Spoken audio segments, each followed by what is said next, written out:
a special chapter in self-care about how a an expectant mom should approach self-care, taking care of herself. I think it might be useful to start out with sort of a definition or a concept of what does self-care mean to you, Carla? Well, honestly, I think that self care is very individual and that whatever someone needs is completely different from anybody else. Hmm. And, some people might enjoy lying in their bathtub and listening to music or reading a book, while others might hate being in warm water and, smelling all the salts and everything. So I think that it's important to find whatever lowers your stress and what makes you feel like you are relaxing other than, sleeping. So I would say that self-care is any type of action, any type of routine that you create for yourself that brings you some peace and zen, whatever that is. You And you said reduce stress. yeah, absolutely. So, that's a very powerful statement because Braden's one of his best friends is a cardiologist, Stuart Hmm. Fisher, and he's been on our board and he's been telling his patients for 30 years that in order to improve your health, you need to bring your stress down. Yeah, definitely, because it's a killer. It's It's a silent killer the that you cannot. number one killer in the world is the stress. Yeah. And he said, look, when you bring your stress down, your cortisol level comes down, your heart health improves, and every part of your body improves in terms of health. So, Yeah, and I mean, I'm a really good example of stress and how it can affect your body because I've been in the health world since I was a child.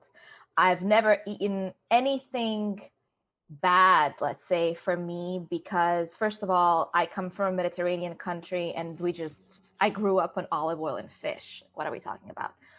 And I never indulged in any fast food or anything because I never needed it. I never wanted it in my life. It wasn't something that I was banned or something that, my mom didn't give me, but it was something that I never craved or wanted.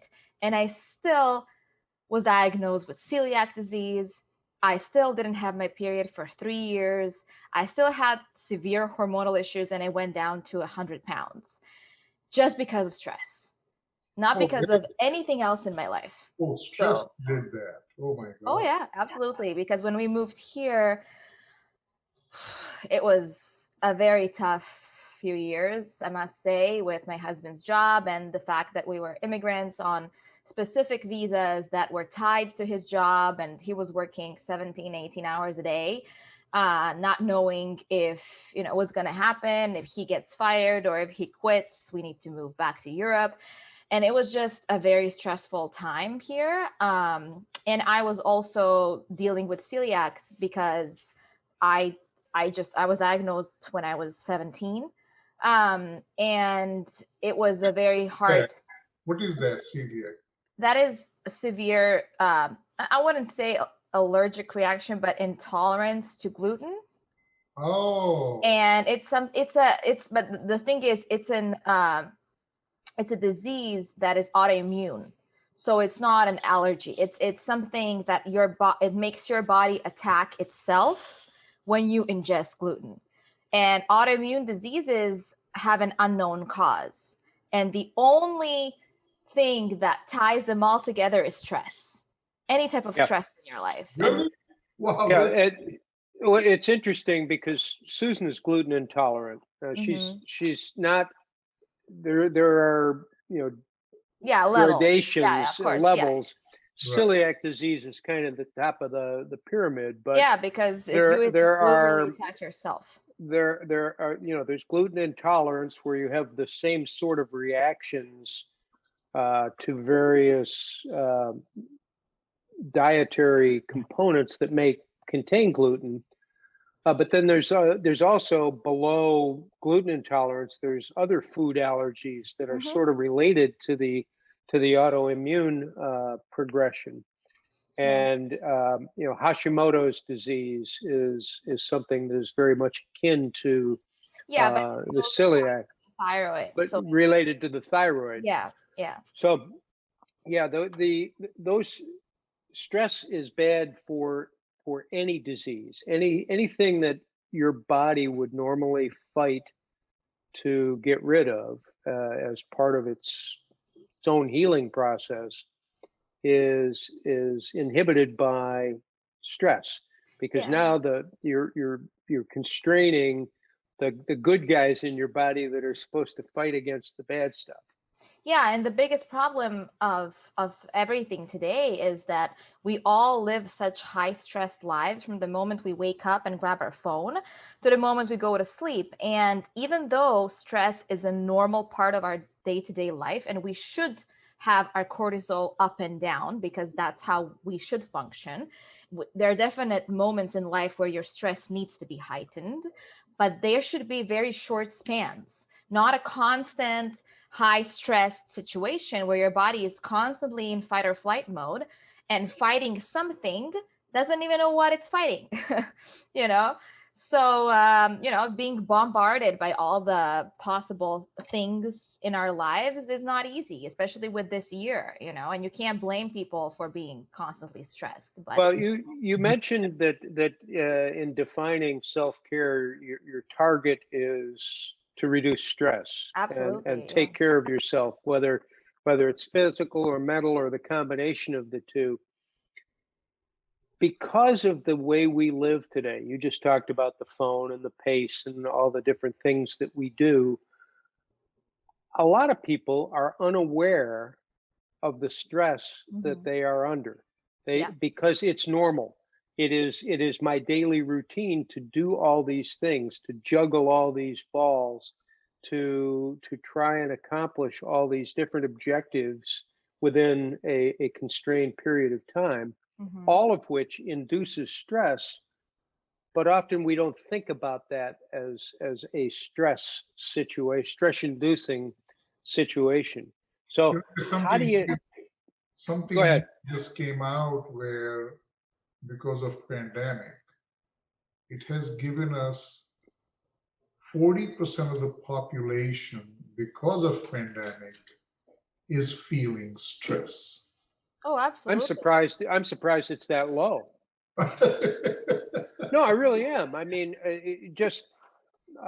the uncertainty about family members. Right. You've got a mother, father, somebody that's older, somebody that's got a compromised condition. Right. You're worried about them contracting the disease. You're worried about yourself contracting it.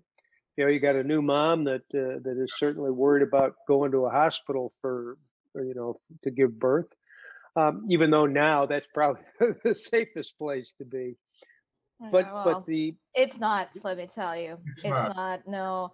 They gave me so much information about this whole thing that I just decided to block it out of my head, because I would go crazy every time I have to go in for my checkups, because they're all in the same building and you have to go through the same elevator and climb up to a specific floor, and you never know. And then once you are actually in labor, you need to come to the triage, and everybody goes to the triage. So then they just send you to a different location.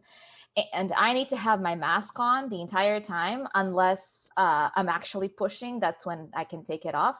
But I need to have my mask on, not because of the nurses that are in there all the time, but because of the doctor that just comes and pops in.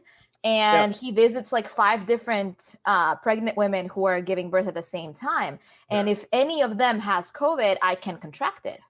So I need to have my mask on the entire time. And it's very stressful to even think about it, because I might be there for like 30 hours trying to deliver this baby, and with a mask on, like, come on, I can't breathe like this. The good news is that the testing protocols in the hospitals, they've got a pretty good sense of who has it coming in. I mean, if a pregnant mother has COVID, she'll be treated in a different place than the others. But anyway, the doctor can be the same. So that's True. why, it's very, The issue though is stress recognition, yeah. and you want to lower the stress.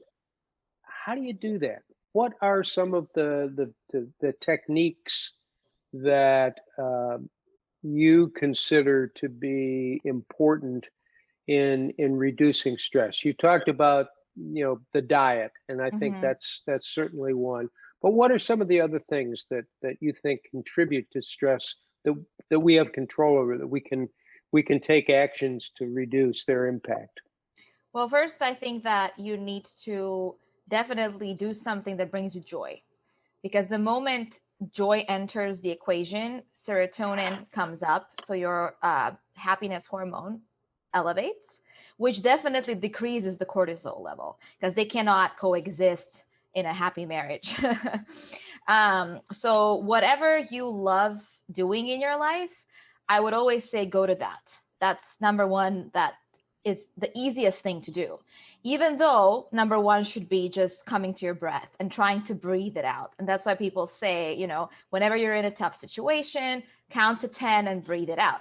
But Well, breathing brings you joy, and breathing helps you reduce stress. So yes, but it's very hard for a lot of people to think about it. The first thing I would say to someone is think about something that brings you happiness rather than breathe it out, because the majority of people will still breathe like this. They'll still have very hyperventilating breaths. Yeah, it's hard to tell somebody to calm down by breathing if they don't know what they're doing. So about a week ago, there was an article I read, which was a pretty lengthy article, which talked about music therapy. Mm-hmm. Yeah. And so we have an award-winning musician who's produced music for Hollywood and all kinds of stuff. And we have all his music in our app now, You All Wrong. So we had a meeting yesterday, and he's going to try to create a music for JoyScore where it'll be a custom piece. It would play on our app, and pretty much throughout the time people are on the app and so on. So discussion went to the level where, so you have first level of introduction of music where you listen to it. The second level is you actually sing along. And the third level is actually Braden and Susan were dancing in the park a few months ago. So you listen to the music, then you sing along, and then you dance with that music. So that kind of takes you to the highest level of enjoying music. Yes, and I agree with you, because I cannot live without music, but there Right. are people who don't respond to music. And that's what I'm saying. Like, everybody needs to find something for themselves. I have a friend who doesn't listen to music, he doesn't enjoy it. His biggest joy in life is literally finding books that he's going to read from beginning to the end in one sitting. Like, he just wants to be left alone and read his books. So any type of music therapy probably won't work for him. That's what I'm saying. I can't imagine my life without music, and I would totally enjoy that in the app, trust me. Right. But like I said, every person needs to find something for themselves, and music can definitely calm me down. It can make me cry, it can make me happy, it can make me sad, it can make me think about, I don't know, what happened 20 years ago. But it's not for everyone. Like I said with the bathtub, a majority of people, when you say self-care, they think about filling up a bathtub with bath salts and fluffy, I don't know what, and lying there for like 20 minutes. There are people who hate it, who generally hate being in hot water. So it's not for everyone. Put No, somebody like that in the bath and they'll go crazy. nothing is for everybody. Yeah. Definitely. So that's what I would say. I would say to someone who is very stressed, like, think about something that makes you feel happy and then go do it, because that's going to bring your level down for sure. Bottom line is, like you said, bring stress down, bring you joy. Absolutely. give you Absolutely. That's pleasure. number one. Yeah. And then once you figure out what it is for you, then you can go from there, and then maybe, grow into discovering other things that might bring you joy as well, and that might Right. reduce your stress. Like, for example, making sure that you are sleeping enough through the night, because as long as you are sleep deprived, your stress will stay up, and it'll be hard to bring it down because you will not have the energy to do it, because not sleeping enough will definitely keep you up longer and keep your cortisol up longer, which will then be hard to bring down. So sleep is definitely one of them. And then, of course, like we said, diet and exercise, because for those who enjoy exercising, that can be their major self-care moment in their day, when they're moving, when they're sweating, and they're just feeling good, because we all know scientifically that exercise brings up serotonin and endorphins, which, makes you feel better after that. So if you're somebody who enjoys working out, go for a run, or, whatever else you like doing. And that'll definitely be your self-care moment. You don't always need to lie down, meditate, and listen to books or whatever. So I think that it's important to normalize that self-care is different for everyone. And last year, or like 2 years ago, I think one of the biggest trends in self-care was journaling and coloring. All of those coloring books started coming out. And although there are a lot of people who genuinely do enjoy that, there are people who don't. And, calling just that self-care isn't true. Why would everybody have to be journaling about their day or about their emotions or about whatever? There are people who just don't do that. They don't like to display their emotions and put them down on paper. So, maybe they just like to play video games, and that brings their cortisol down.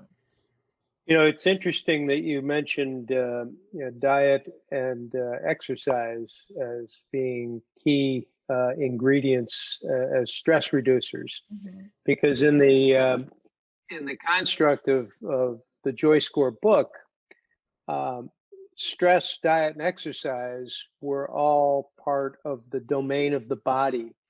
It's there were three specific chapters in the book that talked about ways that you can bring joy into your life, or make your body more able to perceive the joy that's innate in all of us. And a good diet, an appropriate amount of exercise will indeed help address the stress that you have in your life, and those are key components. Whether you take a bath, whether you sit and read a book, whether you journal, I mean, those are all individual decisions. But I think one of the two important points and probably questions is, one, how do you recognize stress? And two, how often, when should you be engaging in self-care? I mean, is it I need, when my stress gets to 56%, I need to engage my self-care? Or yeah, and I'm making a joke there. Yeah. It's not that that kind of an equation. Of course, yeah. But there is, I think, some benefit to recognizing that you're under stress. Absolutely. And then maybe as part of a self-care regimen, rather than wait until the stress becomes oppressive, that you make part of your life Exactly. every day, or maybe a couple times a day, some activities of self-care that can help make your life happier. Absolutely. So to answer that question first, I would say that self-care has to be consistent. You need to have a routine in place just for that reason. So you're not waiting until you're burnt and then doing something about it, because that's literally like trying to, you've just broken a plate and you're trying to fix it back together, and it's not, you can't do it. So definitely, once you start implementing these habits in your life, you should keep on doing them. And if you forget about them, your body will tell you. You will feel it. You will definitely feel it. And the more you stay consistent with it, whether it's once a day or twice a day or once a week, it doesn't really matter if it's working for you. You know, some people don't have the luxury to do their favorite thing in the world every single day, but if that brings them so much joy that it kind of makes up for the whole week, then maybe they can do it once a week. But that's why I'm saying it's important to find those little things, like, I don't know, making coffee in the morning, having your coffee every single morning while you're in your garden, let's say, and you have a garden. So those little moments are going to add up.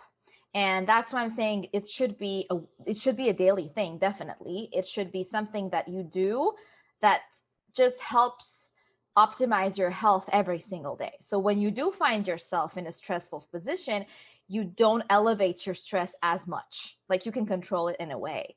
But in order to know what you need and how much you need, you do need to test it and, explore your own limits, which is something that's really hard to do. And being aware of stress is hard. Usually people need to tell you that you're stressed, and even though you can feel it in your body because you're jittery, you're constantly tense, you're nervous, you're snapping at people, you feel like you don't have enough tolerance for anything, or you're not sleeping well and you're just thinking about a lot of different things at the same time.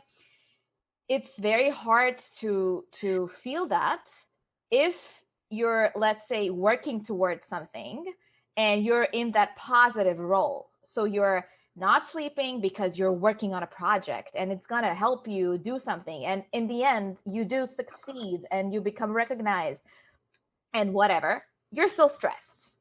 Okay. Yeah. So it's hard. It's easier to recognize it when it's negative. It's easier to recognize it when you're failing, when this year, like this one happened, like everybody knows they're under stress because this year is just the way it is. Nobody can tell you this year is amazing because it isn't.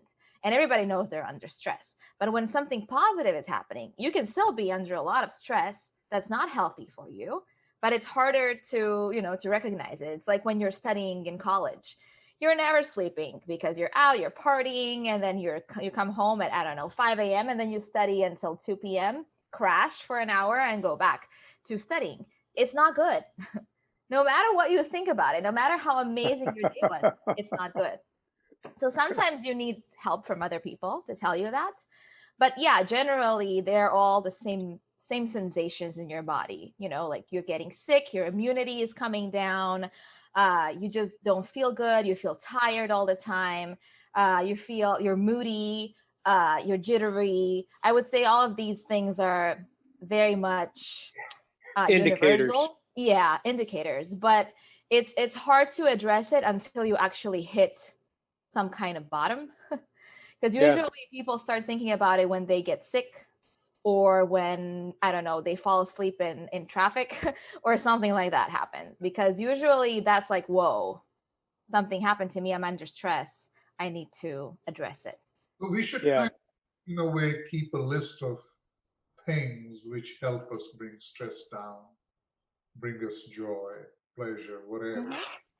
Because when you're sort of hit with it, you may not have a chance to recall all that. But if you just have a list in your phone or somewhere, okay, these are the 6 things which help me, then you just go to that list and say, okay, what can I do right now? Yeah, that can be definitely helpful for some people, for sure. I'm always about, having helpful little lists around the house for stuff. No, I think it's important to, like, some people really love mantras and love quotes, and then they put them around the house to help them. And I know a couple of people who write like 2 or 3 every week and put them on their bathroom mirror and on the mirror before they leave the house. So whenever they're about to go somewhere, first they stop, they read that, and then they go out. And they tell me that it grounds them, it helps them. Yeah. So yeah, Hey, whatever works. That's what I'm saying. One of the factors that you talked about was that impacts stress is inadequate sleep. Mm-hmm. Now, most of us, when we go to bed, you lay down and you want to calm down so that you can go to sleep. Are there some self-care tools that you can use in that period between, or when you're getting ready for bed and before you fall asleep, that you can do as part of perhaps a routine? Maybe it's your mantras, whatever it might be, but things that you can do in preparation for sleep that help you get a better night's sleep? Well, honestly, I think that's a topic for like a whole different podcast, because it's not easy to kind of list it down, because it's one of the hardest thing to do. Because when people are trying to fall asleep and they can't, usually they won't. And what happens is you get into this pattern of trying to force yourself to sleep, which is keeping you awake. And that keeping you awake keeps your brain from working constantly. And then your brain is starting to help you and says, okay, but we now need to go to sleep, which you then don't recognize. So it's kind of it's a vicious cycle that you're going through constantly, and you end up, being awake for 3 more hours just running around in your bed.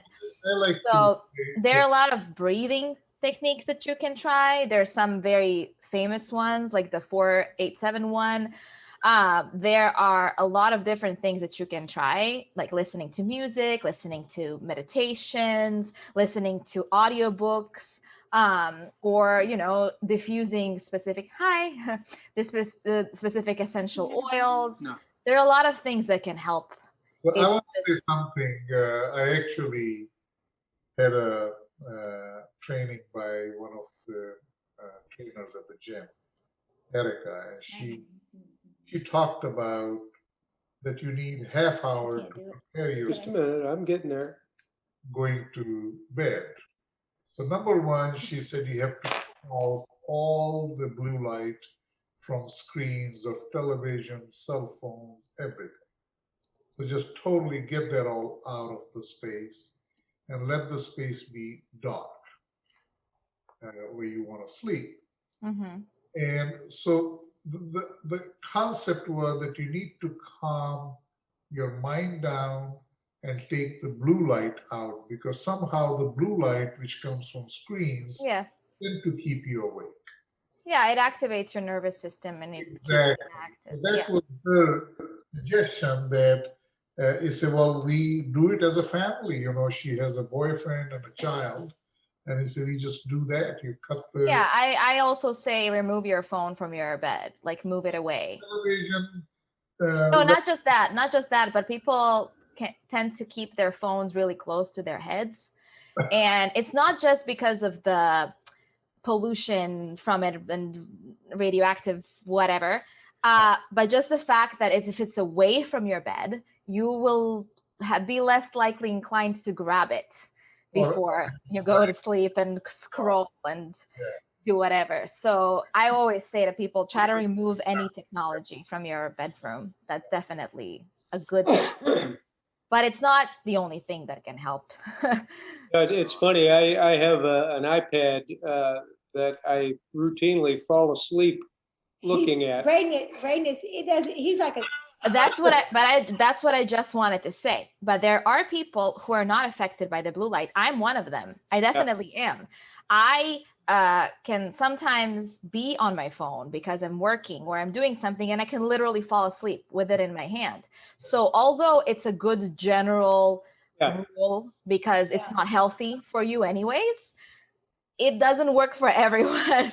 Well, and that's what you said, but that's what you said at the outset about self-care. It's not a one size fits all. Everybody's got their, the things that work for them. Yeah, for example, I do a whole little thing I do at night. I do a Jin Shinjitsu. It's and I have like 4 flows I do, and I get into bed and I fall asleep within 5 minutes. But I have and that's perfect. I'm serious. I roll over. If I have any movement before bed, there's no way, because it wakes me up. Yeah. And the same goes for the breathing technique where you're counting. Yeah. I can't do that, because if I start counting, then I'm focused on the counting and then I'm not falling asleep. Yeah. There are people who literally go through like 3 of these counting cycles and they're dead. They're like sleeping. So I think you said it, Karla. Our next topic depending on what you're doing next week. Probably being in the hospital, but you know. I hope you're having that baby. Well, my due date is 12/12. So if I'm here on the 11th, Oh, okay. I don't know. So We'll see. the next topic is how to prepare yourself for going to bed and what helps you in falling asleep and have a restful sleep. And that's a big thing, you know, people don't know how to do it. Oh yeah. And they don't even pay attention to it because people think that sleep is so overrated. Still, which is ridiculous to me. Kind But of agree today that bringing stress down doesn't work the same way for everyone. And I bet you going to bed doesn't work the same way. no, absolutely not. Yeah. So we have to just have a discussion on how people can do that and learn about the techniques that they can help. Yeah, because at the end of the day, it all comes to your hormones. Yeah. And you need to find a way to increase your melatonin, which is not easy. Sometimes people need aid. They need to drink melatonin in Yeah. order to start bringing it up. And Radio, it's not easy. and I was listening to the radio and it talked about this gummy bear you can buy, which has this Ayurvedic product called ashwagandha. Yeah, Oh. ashwagandha is amazing, but for example, I can't have it before bed. I need Oh. to have it in the morning because if I have it before bed, it actually wakes me up. So they were saying it's more like melatonin, so it helps you. No, it's not. It's just an adaptogen. So Oh. it helps you process stress better, like rhodiola does as well. But for some people, drinking it before bed can actually cause them to be more alert and awake. It is. Whereas if you drink it in the morning, it can help you with your stress throughout the day. So It depends on how your body runs energy. Right, Mhm, right. exactly. Yeah. Everybody is unique. Everybody. Yeah. Really It's like, lavender essential oil Yeah. is usually thought to be the calmest thing in the world. And if you can't sleep, rub it on your legs, like on your feet or behind your ears. If I do that, I have nightmares Oh my God. with lavender. Wow. Yeah. Yeah. I can't have lavender in my house when I go to bed. Oh my God. Okay. So next topic is how to prepare yourself for falling asleep. Yeah. I'll keep you posted on what's happening. Thank you. Please do. Good luck. Yeah. Thank you. I Thank you. Good to can't see wait you. to see the baby. Yeah, me too. Trust me, me too. I'm very excited. It's going to be wonderful. Yeah. All right, See you you guys. guys. Take care. Bye. Bye.